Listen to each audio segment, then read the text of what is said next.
ग्रामीण अर्थव्यवस्थेचा कणा म्हणून बाजार समितीकडे पाहिलं जातं। मात्र या बाजार समित्यांमध्ये होणाऱ्या निवडणुकाच आता रद्द करण्याचा निर्णय केंद्र सरकारने घेतलेला आहे आणि त्यावर मंत्री समितीचा अधिकार आता या सगळ्या बाजार समित्यांवर असणार आहे। आणि याच सगळ्यावर बोलण्यासाठी माझ्यासोबत आहेत स्वाभिमानी शेतकरी संघटनेचे नेते राजू शेट्टी बोलत। साहेब, काय सांगाल, बाजार समित्याच्या ज्या निवडणुका होतात त्याच रद्द करण्याचा निर्णय केंद्र सरकारने केला? सरकारचा याच्यामधला हेतू अतिशय वाईट आहे। कारण पहिल्यांदा 3 कृषी कायदे आणून सरकारने बाजार समित्यांचं अस्तित्व नष्ट करण्याचा प्रयत्न केला आणि या देशातल्या शेतकऱ्यांनी आंदोलन करून तो प्रयत्न हाणून पाडल्यानंतर पुन्हा एकदा शेतकऱ्यांचं बाजार समितीतलं अस्तित्व संपवायचं, त्यांचा मताचा अधिकार काढून घ्यायचं हे कारस्थान आहे।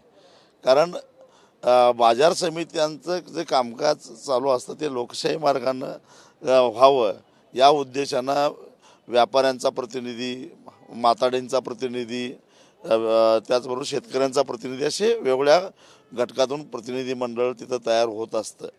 आता शासन नियुक्त प्रतिनिधी मंडळ येणार म्हणजेच याचा अर्थ असा झाला की सरकारच्या मर्जीतले लोक त्या ठिकाणी बसणार, त्यांना शेतकऱ्याशी काही देणं घेणं असणार नाही, व्यापाऱ्याशी असणार नाही किंवा माताडींशी असणार नाही। एक प्रकारे ही मक्तेदारी सुरू झाली, धनदांडग्यांचं बटीक या बाजार समित्या करायचं। आज ही बाजार समित्या म्हणजे राजकारणाचे अड्डे झालेत मला मान्य आहे, परंतु याचा अर्थ व्यवस्था सडली, याचा अर्थ व्यवस्था चुकीची आहे असं म्हणता येणार नाही। त्यातल्या चुका दुरुस्त केल्या पाहिजेत, पण सरकार तर हे सगळेच संपवायला निघालेलं आहे। एक प्रकारे 3 कृषी कायद्यामध्ये आलेलं अपयश दडवून पुन्हा एकदा ते कायदे कशा पद्धतीनं शेतकऱ्यांच्यावर आडमार्गानं लादता येतील ह्याचा हा प्रयत्न आहे आणि हा प्रयत्न आम्ही यशस्वी होऊन देणार नाही। सगळे शेतकरी म्हणून हा प्रयत्न आम्ही हाणून पाडू। पण बाजार समिती निवडणुकीच्या निमित्तानं जे काही राजकीय चिखलफेक होते आणि त्यानंतर जो काही प्रसंग उद्भवतो ते टाळण्यासाठी आम्ही हे करतो अशा पद्धतीचा दावा हा केंद्राने केला। कुठं होत नाही चिखलफेक?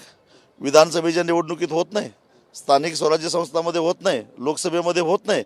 मग लोकसभेमध्ये शासन नियुक्त खासदार नेमा, विधानसभेमध्ये शासन नियुक्त आमदार नेमा, जिल्हा परिषदेमध्ये असेच नेमा, नगरपालिका महापालिकामध्ये सरकारनंच नेमावेत। मग कशाला चिखलफेक होते, राजकीय गदारोळ होतो किंवा हे वातावरण खराब होतं? म्हणजे ह्या सगळ्याच निवडणुका रद्द करा की। आणि मला वाटतं की यांची मूळ मनीषा हीच आहे, टप्प्याटप्प्यानं पहिल्यांदा बळी घ्यायचा बाजार समित्यांचा, मग कदाचित स्थानिक स्वराज्य संस्थांचा बळी जाईल आणि नंतर मग हळूहळू लोकशाहीच लुप्त होईल का काय असं मला वाटायला लागलं आहे। जी समिती नेमली जाईल त्या समितीला भरीव निधी केंद्राकडून दिला जाईल असा दावा केला जातो आणि त्यातून बाजार समित्या सक्षम करण्याचा दावा केला जातो। ही एक लालूच आहे आणि केंद्रच देते म्हणजे कुणाचं देतं आहे? करदात्यांचाच पैसा आहे ना केंद्राकडे, म्हणून केंद्राचा पैसासुद्धा शेवटी करदात्यांचा म्हणजे सामान्य जनतेचाच आहे आणि तो पैसा देणार आहे असं आम्ही दाखवून जर का लोकशाहीनं दिलेला जो का अधिकार आहे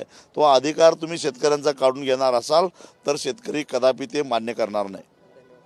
तर पहिला आपण हे होते स्वाभिमानी शेतकरी संघटनेचे नेते राजू शेट्टी। बाजार समित्यांच्या निवडणुका रद्द करण्याचा निर्णय ज्या पद्धतीने घेतलाय ते पाहता 3 शेतकरी कायदे जे काही राबवण्याचा प्रयत्न केंद्र सरकारने केला त्याला अपयश आलं। मात्र हेच अपयश लपवण्यासाठी किंवा हेच कायदे पुन्हा एकदा आडमार्गानं शेतकऱ्यांपर्यंत आणण्याचा प्रयत्न कुठेतरी केंद्र सरकारचा असल्याचा दावा किंवा आरोप राजू शेट्टी यांनी केलेला आहे। व्हिडिओ जर्नलिस्ट सुनील काटकरचं भूषण पाटील, TV9 मराठी, कोल्हापूर।